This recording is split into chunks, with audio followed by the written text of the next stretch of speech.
그날 나는 환상의 정점에 서 있었습니다. 아니, 서 있다고 믿었습니다. 대문이 열리자 도열한 하인들이 일제히 고개를 숙였어요. 어서 오십시오. 사모님, 처음 듣는 호칭인데 내 이름 같지가 않았습니다. 그냥 어디 맞지 않는 옷을 입은 기분이었어요. 사이즈는 맞는데 재질이 낯설고 목이 조이는 그런 느낌. 숨을 깊이 들이마셨지만 공기마저 낯설었습니다. 이 집의 공기는 내가 숨쉬던 공기와 달랐어요. 입구부터 어색했습니다. 음식 담당, 손님 접대, 청소, 정원 관리, 주치의, 운전기사 한 사람 한 사람 소개될 때마다 나는 뒤로 밀려났어요. 내가 주인이 아니었습니다. 이 집은 이미 누군가의 시스템 위에 세워져 있었어요. 그 시스템은 나를 기다리지 않았습니다. 그저 새 부품을 끼워 넣듯 나를 배치했을 뿐이에요. 김 집사가 말했습니다. 사모님, 식사 시간은 오전 7시 30분입니다. 회장님께서 정확한 시간을 선호하십니다. 나는 고개를 끄덕였어요. 그게 전부였습니다. 동의가 아니라 통보였으니까요. 현관을 지나 거실로 들어섰을 때 벽에 걸린 초상화가 눈에 들어왔습니다. 이태연 회장의 아버지였어요. 엄격한 눈빛이 나를 내려다보고 있었습니다. 그 시선이 무거웠어요. 내가 이 집에 어울리는지 지켜보겠다는 듯한 눈빛이었습니다. 나는 시선을 피했어요.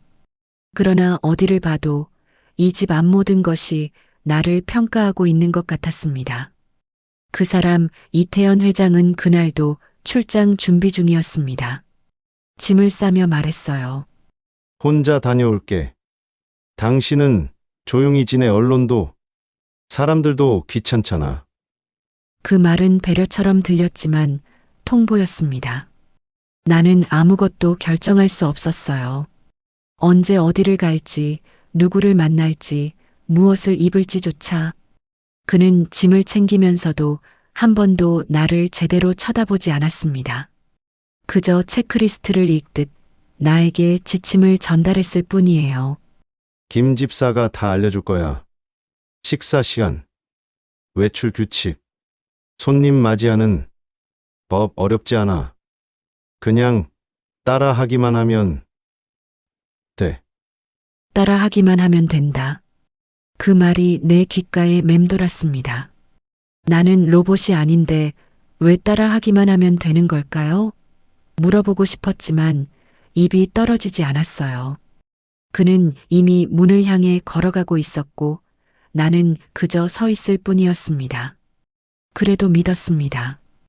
법적으로 다 정리했다는 그 말을요. 그게 사실일 거라고. 적어도 지금 이 집안에 나 말고 다른 여자는 없을 거라고. 결혼 전 그는 내게 약속했어요. 전초와는 완전히 끝났어. 법적으로도 감정적으로도 당신만 있으면 돼.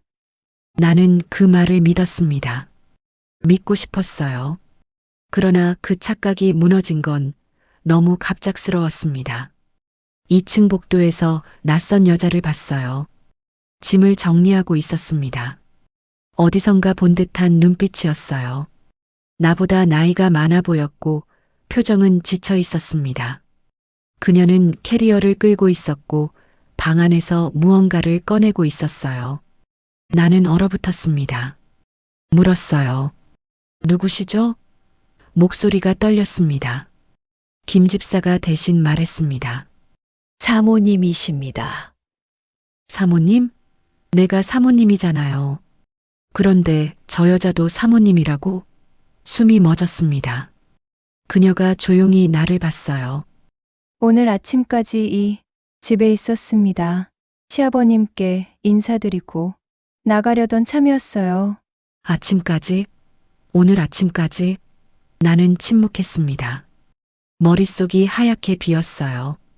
오늘 아침까지 이 집에 있었다는 건 내가 이 집에 들어온 바로 그 순간까지 그녀가 여기 있었다는 뜻이잖아요. 그녀는 아주 차분하게 고개를 숙였어요. 불편하게 했다면 죄송해요. 애들 잃은 제 뜻이 아니었고요. 다시 오지 않겠습니다. 아이들이 있다고? 나는 아무 말도 할 수 없었습니다. 그녀는 캐리어를 끌고 계단을 내려갔고 나는 그 자리에 서서 그녀의 뒷모습을 바라봤어요. 현관문이 닫히는 소리가 들렸습니다. 그제야 무릎에 힘이 풀렸어요. 거기서 무너졌습니다. 난 신부가 아니었어요. 그저 교체된 사람이었습니다. 그녀의 공간, 그녀의 식기, 그녀의 공기를 차지한 낯선 여자. 그게 나였어요. 2층 복도 끝방으로 걸어갔습니다. 문을 열자 옷장이 보였어요. 열어봤습니다. 그녀의 옷이 아직 남아 있었어요. 정갈하게 정리된 블라우스, 치마, 코트. 모두 내 취향이 아니었습니다. 그러나 이 집의 취향이었어요. 옷장 서랍을 열었습니다. 액세서리가 가지런히 놓여 있었어요. 진주 귀걸이, 금 팔찌, 은 목걸이. 모두 고급스러웠지만 차갑게 느껴졌습니다. 나는 서랍을 닫았어요. 손이 떨렸습니다. 이 집은 그녀의 흔적으로 가득했어요. 나는 그저 그 위에 덧씌워진 새 레이어일 뿐이었습니다. 그날 밤 침대에서 몸을 일으켰습니다. 이태연은 곤히 자고 있었고 나는 억지로 그를 깨웠어요. 그가 짜증 섞인 목소리로 말했습니다. 왜 깨워? 나 잠드는 거 힘든 거 알잖아. 그 한마디가 너무 낯설었어요. 왜 깨워? 부부가 된 우리는 이제 서로를 깨우지도 못하나요? 물었습니다. 오늘 전처분이 집에 계셨더라고요. 왜 말 안 했어요? 그는 한숨을 쉬었습니다. 아, 그거? 정리 중이야. 신경 쓰지 마. 신경 쓰지 말라고? 내 신혼집에 전처가 오늘 아침까지 있었는데 신경 쓰지 말라고? 나는 목소리를 높였어요. 어떻게 신경 안 써요? 저한테 한마디도 안 하고 그가 벌떡 일어나 앉았습니다. 시끄러워. 내일 회의 있어. 자자. 그리고 다시 누워 눈을 감았어요. 나는 그 자리에 앉아 그를 바라봤습니다. 이 남자는 내 질문에 답할 생각이 없었어요. 그저 귀찮은 소음으로 여길 뿐이었습니다. 나는 침대에서 내려와 창가로 갔어요. 밤하늘을 올려다봤습니다. 별이 보이지 않았어요. 이 집의 조명이 너무 밝아서 하늘마저 가려졌습니다. 이 집은 점점 나를 눌러왔습니다. 화장을 안 하면 안 되고 치마는 무릎 아래까지 내려와야 하고 소파에 눕지도 잠옷도 입지 말라는 지침들이 쌓였어요. 다음 날 아침 김 집사가 내 방으로 왔습니다. 사모님, 오늘부터 규칙 몇 가지를 말씀드리겠습니다. 나는 고개를 끄덕였어요. 규칙. 또 규칙이었습니다. 회장님은 정장을 좋아하세요. 사모님께서는 항상 블라우스와 무릎 아래 치마를 착용해 주시면 좋겠습니다. 화장 안 하면 혼나요. 혼난다. 그 단어에 소름이 끼쳤습니다. 나는 어린아이가 아닙니다. 근데 이 집은 내가 마치 훈육의 대상인 것처럼 움직였어요. 소파에는 앉으시되 눕지 마세요. 회장님께서 보시기에 좋지 않습니다. 잠옷은 침실 안에서만 착용하세요. 복도나 거실에서는 절대 안 됩니다. 나는 듣고 또 들었습니다. 김 집사의 목소리는 친절했지만 내용은 차가웠어요. 하나하나가 나를 올감했습니다. 규칙은 계속됐어요. 식사는 반드시 7시 30분에 시작합니다. 늦으시면 안 됩니다. 손님이 오시면 사모님께서는 인사만 하시고 자리를 비켜주세요. 회장님께서 비즈니스 이야기를 하십니다. 외출하실 때는 반드시 회장님께게 허락을 받으세요. 기사가 모실 겁니다. 허락? 내가 외출하는데 허락을 받아야 한다고? 나는 물었습니다. 제가 혼자 나가면 안 되나요? 김 집사가 미소 지었어요. 사모님 안전을 위해서입니다. 언론도 있고 위험할 수 있으니까요. 안전. 그 단어 뒤에 숨은 진짜 의미를 나는 알았습니다. 통제였어요. 하루하루가 정해진 틀 안에서 굴러갔습니다. 아침 7시 정장 차림으로 식당에 앉고 8시엔 회장의 출근을 배웅하고 점심엔 김 집사에게 보고를 받고 저녁엔 아무 말 없이 기다려야 했어요. 내가 입을 수 있는 옷은 치마뿐이었습니다. 말수가 많아지면 피곤하다는 말을 들었고 내가 좋아하는 음식은 어느 날부터 식탁에서 사라졌어요. 어느 날 아침 식탁에 내가 좋아하는 된장찌개가 없었습니다. 대신 맑은 국이 나왔어요. 물었습니다. 된장찌개는요? 김 집사가 답했어요. 회장님께서 맑은 국을 선호하십니다. 앞으로는 맑은 국으로 준비하겠습니다. 나는 아무 말도 하지 않았습니다. 된장찌개 하나 먹을 수 없는 집. 이게 재벌가 며느리의 삶이었어요. 언젠가부터 나는 윤수란이 아니라 그가 만든 집의 그림자였습니다. 입덧은 점점 심해졌고 냉장고 문을 여는 것조차 힘들었어요. 그래도 화장을 해야 했습니다. 그가 귀가하는 순간 얼굴이 준비돼 있지 않으면 안 되었으니까요. 어느 날 오후 입덧이 심해서 화장을 하지 못했습니다. 그대로 거실 소파에 앉아 있었어요. 이태연이 돌아왔습니다. 나를 보더니 눈살을 찌푸렸어요. 왜 화장 안 했어? 나는 대답했습니다. 입덧이 심해서요. 미안해요. 그는 한숨을 쉬었습니다. 그래도 화장은 해야지. 사람들이 뭐라 하겠어. 회장 부인이 맨 얼굴로. 집에 있다고. 사람들? 누가 봐요? 이 집에는 우리 둘밖에 없는데요. 나는 일어나 화장실로 갔습니다. 거울을 봤어요. 창백한 얼굴, 다크서클, 마른 입술. 이게 나였습니다.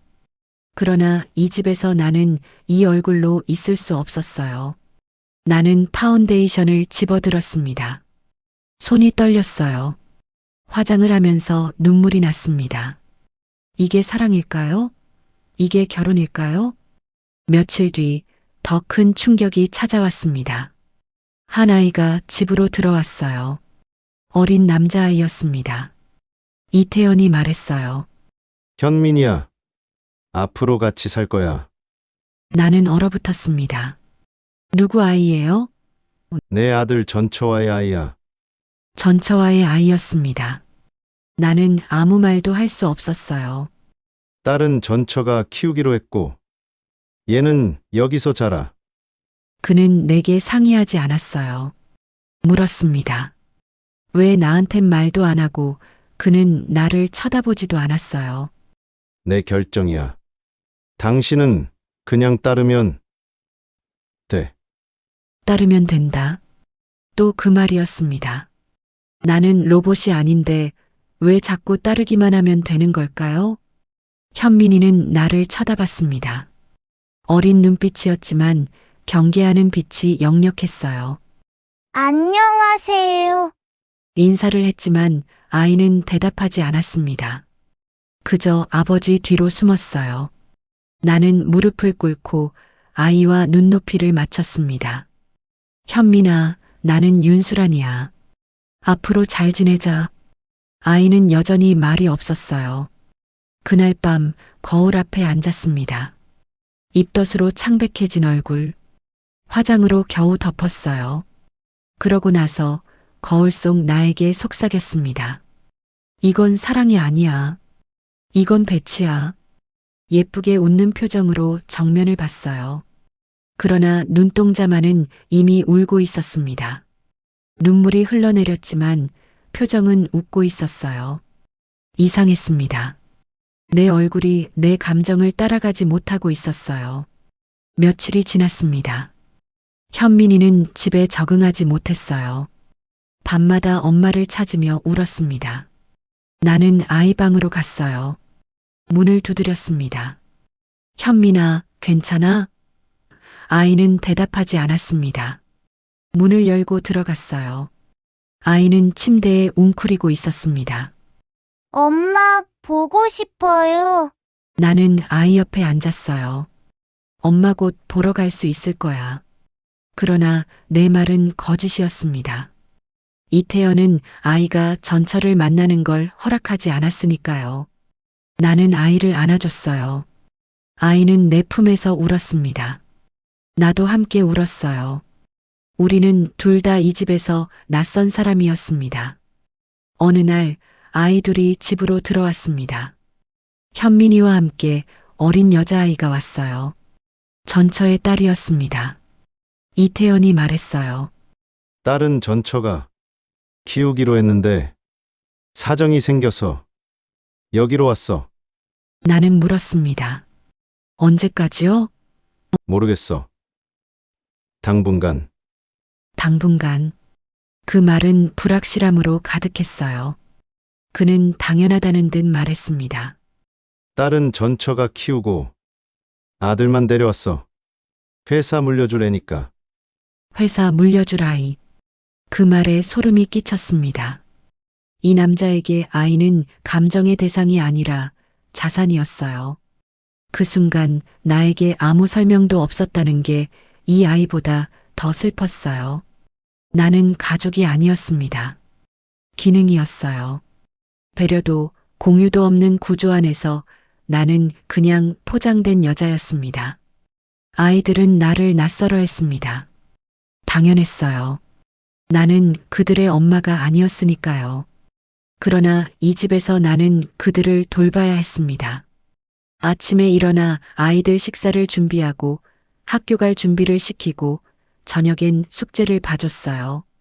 나는 엄마 역할을 강요받았지만 엄마로 인정받지 못했습니다. 침묵했습니다. 말해봤자 달라지는 건 없었으니까요.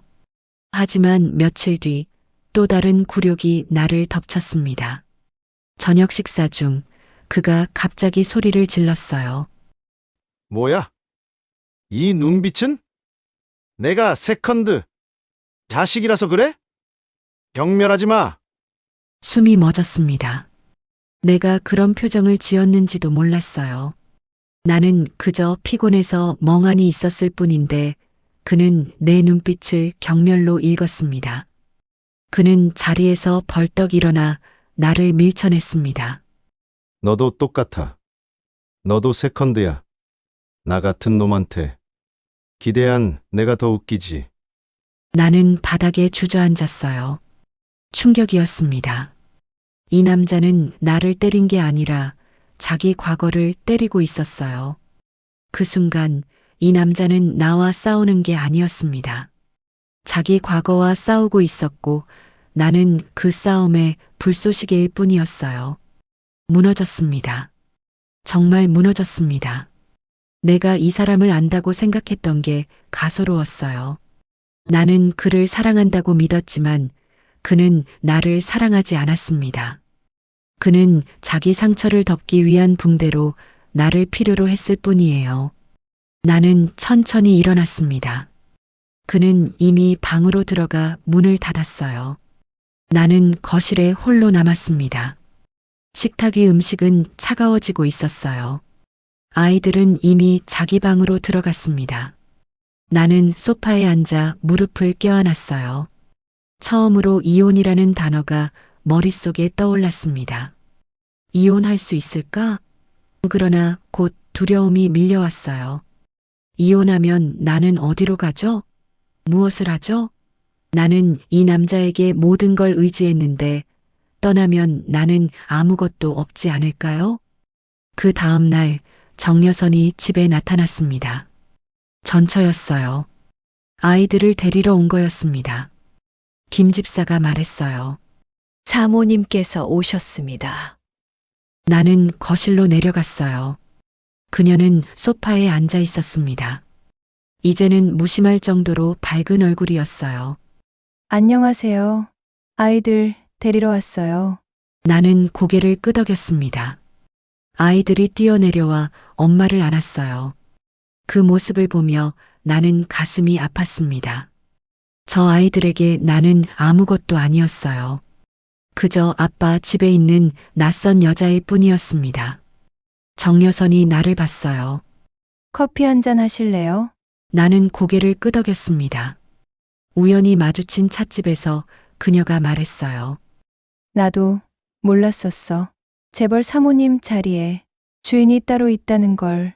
그 자리는 내가 들어왔어도, 내가 남아 있었어도 결국 그 사람이 정하는 대로 움직여야 하는 자리야. 나는 그 말을 들으며 이상하게 안도했습니다. 그녀는 나보다 조금 먼저 부서졌을 뿐이었어요. 그 차이는 시간뿐이었습니다.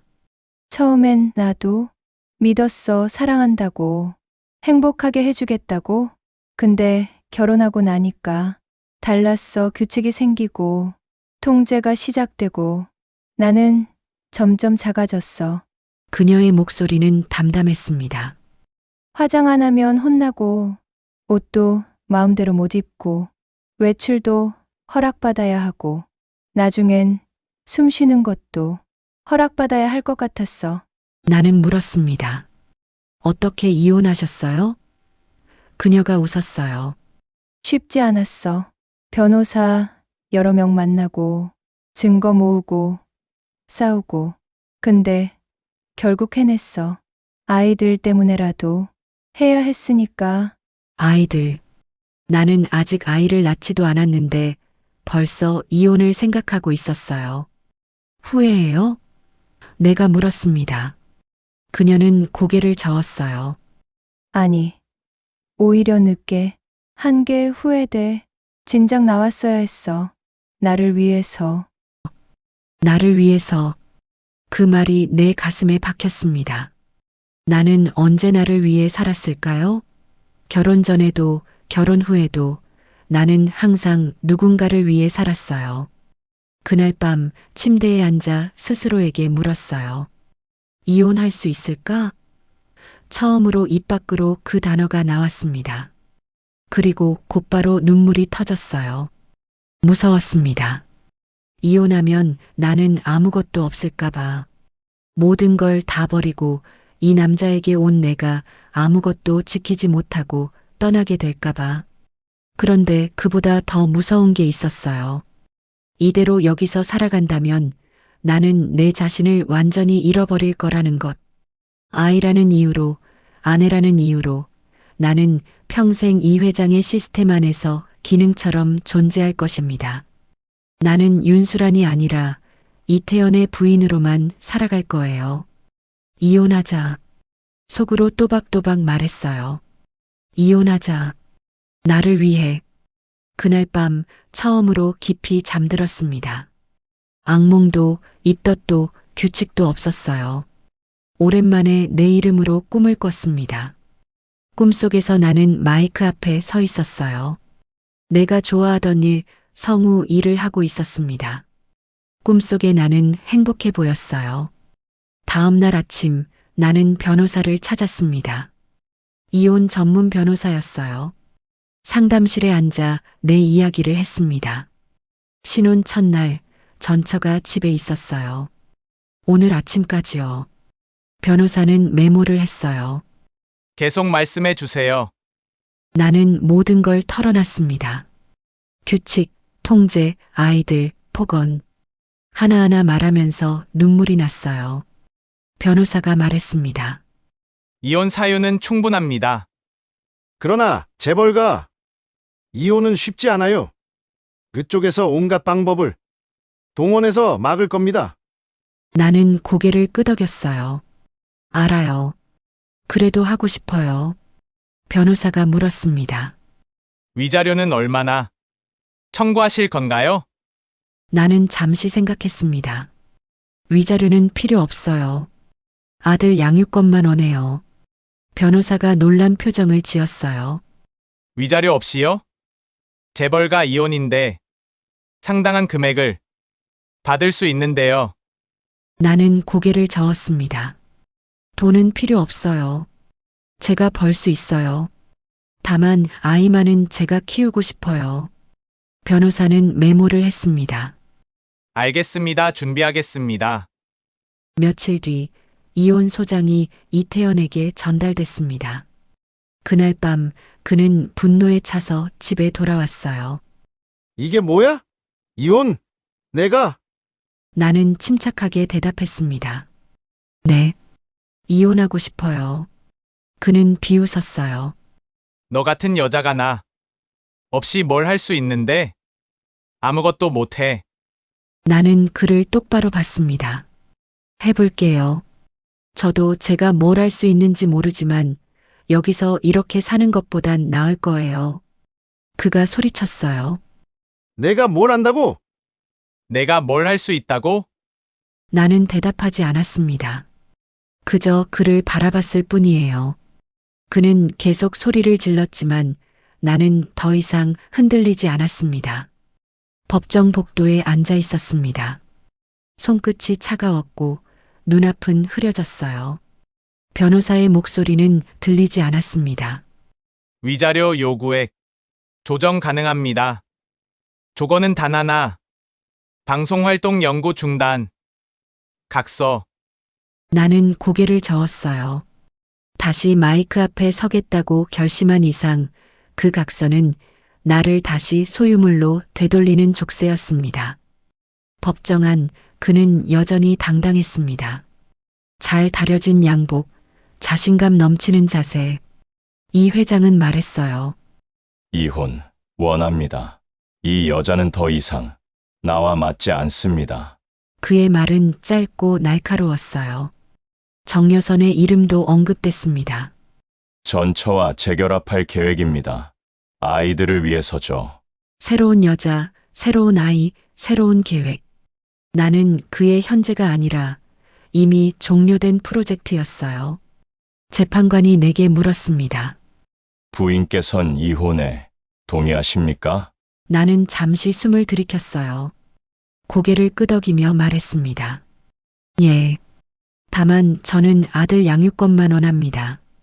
위자료는 원치 않습니다. 재판관이 놀란 표정을 지었어요. 위자료를 원치 않으신다고요? 네. 제가 벌 수 있습니다. 작은 돈이라도 제가 번 게 더 값지니까요. 내 목소리는 놀라울 정도로 흔들리지 않았어요. 작은 돈이라도 내가 번 게 더 값지다고, 그게 진짜 삶이라고 이젠 알기 때문입니다. 그는 조소를 지었습니다. 이 여자는 쉽게 무너지지 않네요. 맞습니다. 나는 쉽게 무너지지 않을 거예요. 무너진 적도 없고요. 그는 나를 본 적 없고 이해한 적도 없었습니다. 나는 처음부터 그저 사모님 역할의 주연 배우였을 뿐이었어요. 재판은 몇 주간 이어졌습니다. 증인 신문, 증거 제출, 변론. 나는 모든 과정을 견뎠어요. 그의 변호사는 내가 부적격한 엄마라고 주장했습니다. 이 여자는 아이를 제대로 돌보지 못합니다. 입덧 때문에 아이들을 방치했어요. 나는 반박했습니다. 입덧은 자연스러운 현상이에요. 아이들을 방치한 적 없습니다. 증거가 제출됐습니다. 내가 아이들과 함께 찍은 사진, 아이들 숙제를 봐준 기록, 학교 행사에 참석한 증거. 나는 최선을 다했어요. 비록 그들의 친엄마는 아니었지만 나는 최선을 다해 아이들을 돌봤습니다. 재판관은 증거를 검토했어요. 최종 변론에서 나는 말했습니다. 저는 완벽한 엄마가 아닙니다. 그러나 아이를 사랑합니다. 제가 낳은 아이를 사랑하고 제가 키우고 싶습니다. 위자료는 필요 없어요.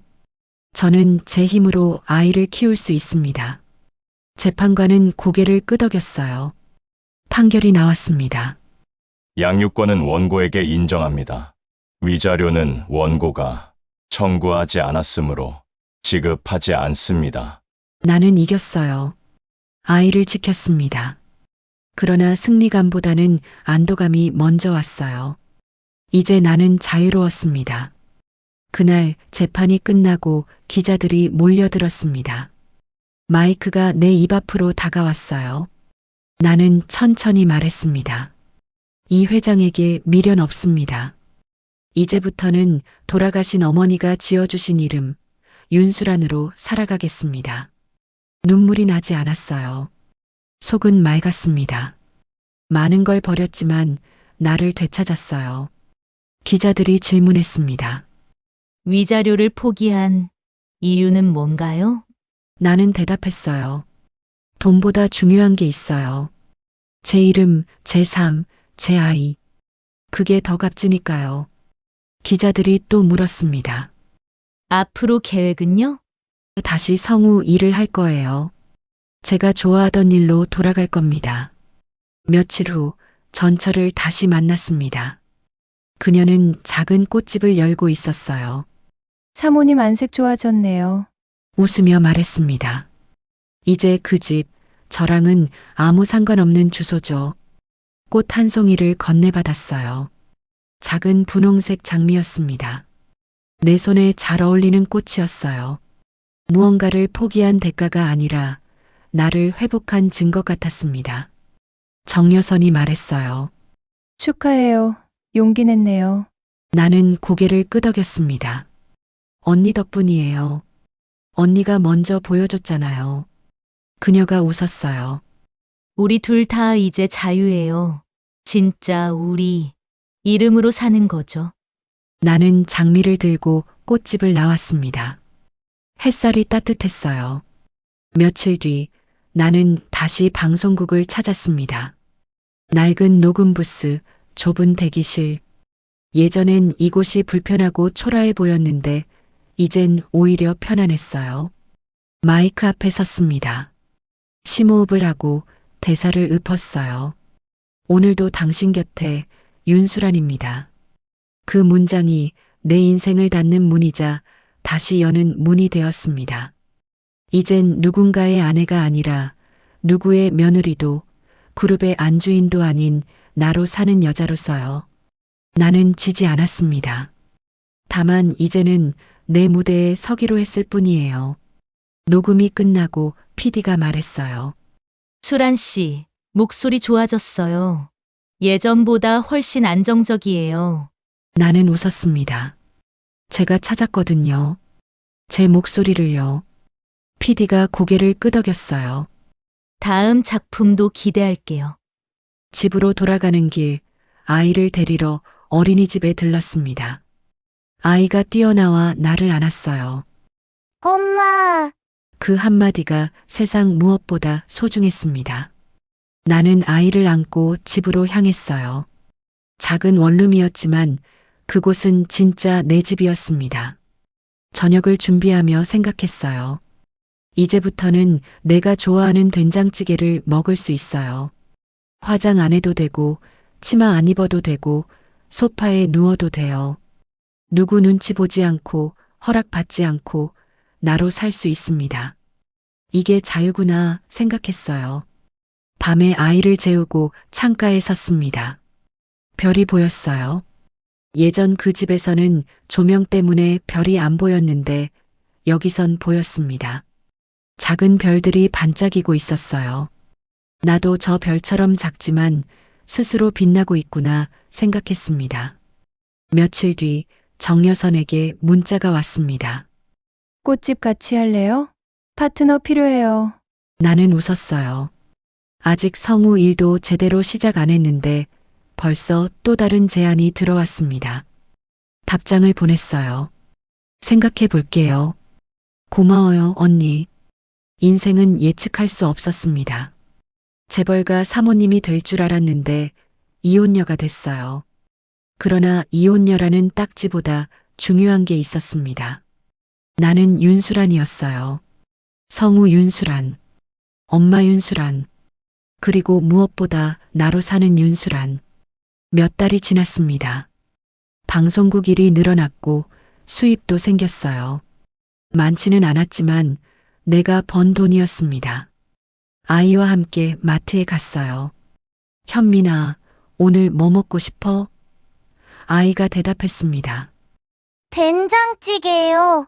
나는 웃었어요. 그래, 엄마가 해줄게. 된장찌개를 끓이며 생각했습니다. 예전 그 집에선 된장찌개 하나 먹을 수 없었어요. 그러나 지금은 매일 먹을 수 있습니다. 이 작은 자유가 얼마나 소중한지 이제야 알았어요. 아이와 함께 밥을 먹으며 대화를 나눴습니다. 엄마, 오늘 뭐 했어요? 녹음이랬어. 재미있었어. 아이가 물었어요. 엄마는 행복해요? 나는 잠시 생각했습니다. 행복? 완벽하진 않아요. 돈도 많지 않고 집도 작고 미래도 불확실해요. 그러나 나는 행복했습니다. 응, 엄마 행복해. 현민이랑 함께 있어서. 아이가 웃었어요. 그 웃음이 내 세상 전부였습니다. 어느 날 이태연에게서 연락이 왔습니다. 아이 면회 신청합니다. 법적으로 그는 아이를 만날 권리가 있었어요. 나는 승낙했습니다. 네, 언제로 할까요? 약속 날짜를 잡았어요. 아이에게 말했습니다. 현민아, 아빠 만나러 갈 거야. 아이는 복잡한 표정을 지었어요. 면회 장소는 카페였습니다. 이태연이 먼저 와 있었어요. 아이를 보더니 미소를 지었습니다. 현민아, 아빠야. 아이는 조심스럽게 다가갔어요. 나는 자리를 비켜줬습니다. 1시간 후에 올게요. 카페를 나와 근처 공원을 걸었어요. 1시간 뒤 돌아갔습니다. 아이는 아빠와 대화를 나누고 있었어요. 이태연이 나를 봤습니다. 잠깐 얘기 좀 할까? 나는 고개를 끄덕였어요. 아이에게 말했습니다. 현민아, 저기서 잠깐만 놀고 있어. 아이는 놀이터로 갔어요. 이태연이 말했습니다. 미안해, 내가 잘못했어. 나는 대답하지 않았습니다. 그가 계속 말했어요. 당신을 제대로 대하지 못했어요. 후회해요. 나는 그를 봤습니다. 후회한다고 달라지는 건 없어요. 나는 단호하게 말했습니다. 목소리에 감정이 실리지 않았어요. 마치 남의 이야기를 하듯 차분했습니다. 당신이 후회하는 건 내가 떠났기 때문이 아니에요. 당신의 완벽했던 시스템에 오점이 남았기 때문이죠. 이혼남이라는 타이틀, 양육권을 뺏겼다는 패배감. 그게 당신을 괴롭히는 거지, 나를 사랑해서가 아니잖아요. 이태연은 아무 말도 하지 못했습니다. 그의 눈동자가 흔들렸어요. 전곡을 찔린 사람의 표정이었습니다.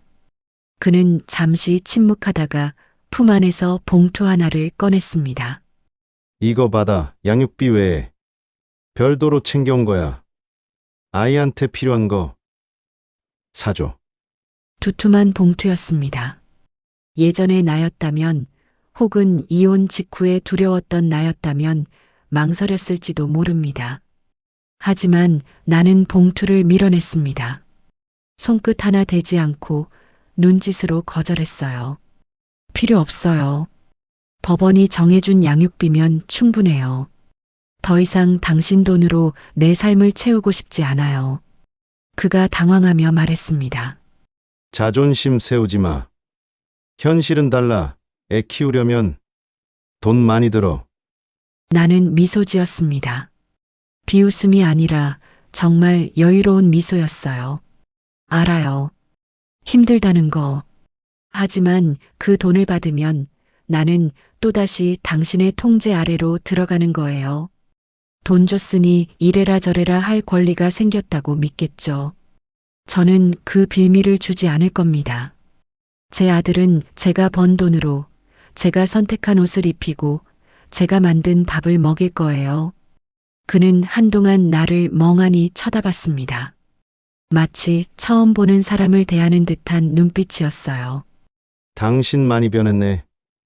내가 대답했습니다. 변한 게 아니라 원래의 나로 돌아온 거예요. 당신이 몰랐던 윤수란으로. 자리에서 일어났습니다. 놀이터에서 놀고 있던 현민이를 불렀어요. 현민아, 가자. 아이가 달려와 내 손을 잡았습니다.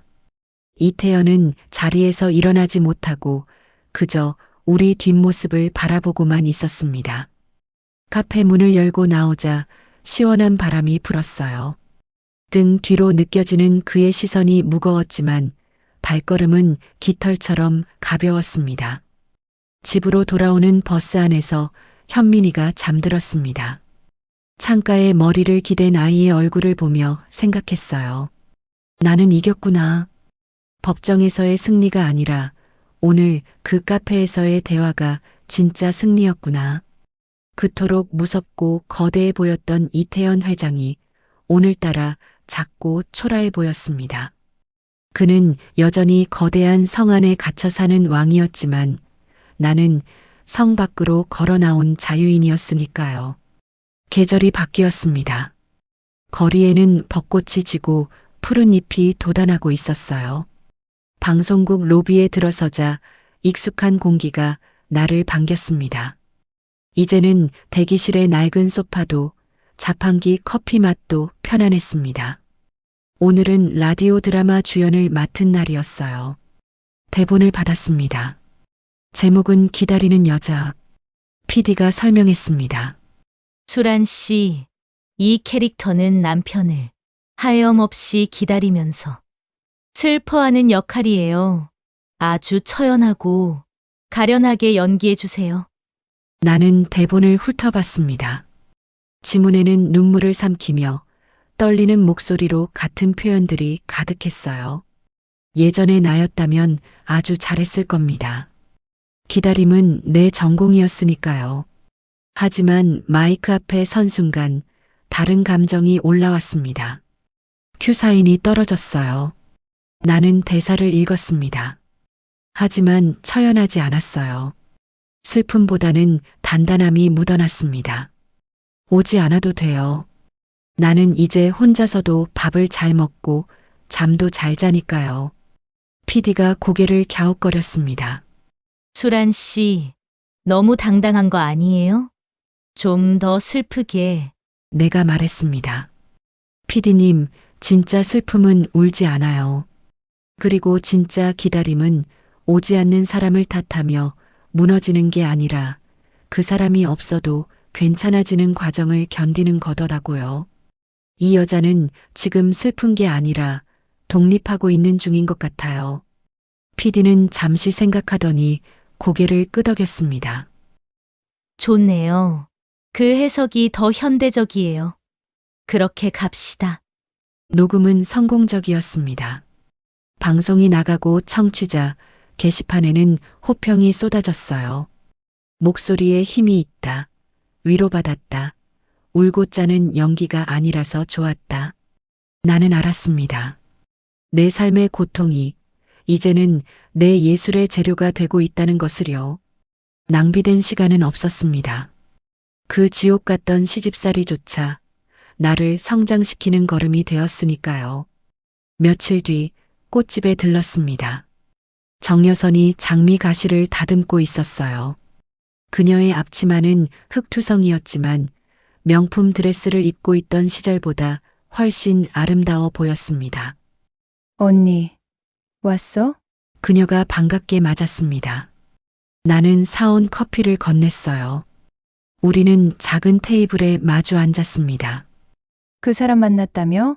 정여선이 물었습니다. 나는 고개를 끄덕였어요. 응, 돈 주더라. 안 받았어. 그녀가 박수를 쳤습니다. 잘했어. 그거 받으면 평생 꼬리표 붙어 전 남편 돈으로 사는 여자라고 수군될 거고. 우리는 마주보고 웃었습니다. 한때는 한 남자를 사이에 둔 연적이었고 피해자와 가해자의 모호한 경계에 있었지만 지금은 전우였습니다. 정여선이 말했습니다. 나 재혼할까봐. 나는 깜짝 놀랐습니다. 정말? 누구랑? 꽃 시장에서 만난 도매상 사장님이야. 돈은 별로 없는데 꽃을 다루는 손길이 따뜻해. 그리고 무엇보다 나한테 화장하라고 안 해. 흙 묻은 손이 제일 예쁘대. 그녀의 얼굴이 붉어졌습니다. 소녀처럼 수줍어하는 모습에 가슴이 뭉클했어요. 축하해, 언니. 진짜 사랑을 찾았구나. 진심으로 축하했습니다. 재벌가 사모님 자리를 박차고 나와서 찾은 것이 화려한 보석이 아니라 투박한 손길이라는 게 너무나 그녀다웠고 아름다웠습니다. 수란이 너는 만나는 사람 없어? 그녀가 물었습니다. 나는 고개를 저었어요. 나는 지금이 좋아. 연애보다 일이 더 재밌어. 그리고 내 아들 키우는 재미가 쏠쏠하고. 거짓말이 아니었습니다. 누군가의 아내가 되는 것보다 온전한 나로 서 있는 지금 이 순간이 더 충만했습니다. 사랑이 다시 찾아온다면 막지는 않겠지만 굳이 찾아 헤매고 싶지는 않았어요. 내 행복의 주체는 이제 남자가 아니라 나였으니까요. 집으로 돌아와 저녁을 먹고 현민이를 재운 뒤 베란다로 나갔습니다. 도시의 불빛들이 별처럼 반짝이고 있었어요. 저 수많은 불빛 속에 예전의 나처럼 울고 있는 여자가 있을지도 모릅니다. 남편의 눈치를 보고 시댁의 규칙에 숨막혀하며 거울 앞에서 자신의 표정을 지우고 있는 여자들이요. 그녀들에게 말해주고 싶었습니다. 나와도 돼요. 죽지 않아요. 오히려 그 안에서 시들어가는 게 죽는 거예요. 문을 열고 나오면 처음엔 춥고 막막하겠지만 곧 당신만의 온도를 찾게 될 거예요. 다음 날 라디오 생방송이 있는 날이었습니다. 오늘은 특별히 청취자 사연을 읽고 상담해주는 코너였어요. 한 사연이 눈에 들어왔습니다. 결혼 3년 차입니다. 남편은 좋은 사람이지만 시댁의 간섭이 너무 심해요. 제 옷차림부터 말투까지 다 고치려고 해요. 제가 예민한 걸까요? 참고 살아야 할까요? 마이크 페이더가 올라갔습니다. 나는 사연을 읽고 잠시 침묵했습니다. 그리고 천천히 입을 열었어요. 사연 주신 분, 당신은 예민한 게 아닙니다. 당신은 당신을 지키고 싶은 거예요. 누군가 당신을 개조하려고 한다면 그건 사랑이 아닙니다. 사랑은 있는 그대로의 모습을 아껴주는 거니까요. 참지 마세요. 싫으면 싫다고 말하세요. 그래도 안 바뀐다면 당신이 바뀌어야 합니다. 그 환경을 떠나는 것으로요. 당신은 누군가의 액세서리가 아니라 당신 인생의 주인공이니까요. 방송이 끝나고 PD가 엄지손가락을 치켜 세웠습니다. 오늘 멘트 역대급이었어요. 청취자 반응 폭발했습니다. 나는 웃었습니다. 대본에 없는 말이었지만 내 가슴 깊은 곳에서 나온 말이었으니까요. 방송국을 나와 집으로 걸어가는 길, 횡단보도 앞에 섰습니다. 신호등이 빨간불에서 초록불로 바뀌었어요. 나는 힘차게 발을 내디뎠습니다. 건너편에 아들과 베이비시터 이모님이 마중 나와 있었어요. 엄마, 아이가 뛰어왔습니다. 나는 무릎을 굽혀 아이를 안아 올렸습니다. 아이의 냄새, 따뜻한 체온. 이것이 나의 현실이고 나의 천국이었습니다. 어쩌면 내 인생의 일막은 실패했을지도 모릅니다. 화려한 결혼식, 재벌가 며느리라는 타이틀, 모두 신기루처럼 사라졌으니까요. 하지만 실패가 아니었습니다. 그건 리허설이었어요. 진짜 내 무대를 위한 길고 고통스러운 리허설. 이제 막이 올랐고 조명은 나를 비추고 있습니다. 나는 더 이상 대본대로 움직이는 꼭두각시가 아닙니다. 내가 대사를 쓰고, 내가 동선을 정하고, 내가 연출하는 내 인생의 드라마. 장르는 더 이상 막장 비극이 아닙니다. 성장 드라마, 아니 휴먼 다큐멘터리, 어쩌면 로맨틱 코미디가 될 수도 있겠죠. 무엇이 되든 상관없습니다. 엔딩 크레딧 가장 첫 줄에 윤수란이라는 이름이 올라갈 테니까요. 집에 도착해 아이와 함께 목욕을 했습니다. 물장구를 치며 웃는 아이의 소리가 욕실 가득 울려 퍼졌어요. 거울에 비친 내 얼굴을 봤습니다. 화장기 없는 민낯. 눈가엔 잔주름이 조금 생겼고 머리는 질끈 묶었지만 그 어느 때보다 생기 있어 보였습니다. 예전 그 화려한 드레스룸의 거울 속 여자는 죽어있는 인형 같았지만 지금 욕실 거울 속 여자는 살아있는 사람이었습니다. 아이를 재우고 책상 앞에 앉았습니다. 내일 녹음할 내레이션 대본을 펼쳤어요. 볼펜을 들고 밑줄을 그었습니다. 그리고 대본 맨 마지막 줄, 내 시그니처 멘트 위에 별표를 쳤습니다. 심호흡을 하고 작게 소리내어 읽어보았습니다. 어둠이 깊을수록 별은 더 빛납니다. 당신의 밤이 아무리 어두워도 당신이라는 별은 사라지지 않아요. 오늘 하루도 버텨낸 당신을 응원합니다. 지금까지 윤수란이었습니다. 창문을 열었습니다. 밤 공기가 달콤했습니다.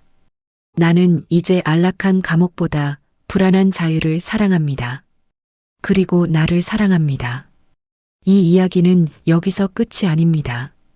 내일 아침이면 또다시 전쟁 같은 육아가 시작되고 치열한 녹음 스케줄이 기다리고 있겠지만 나는 기꺼이 그 속으로 뛰어들 것입니다. 그게 바로 살아있다는 증거니까요.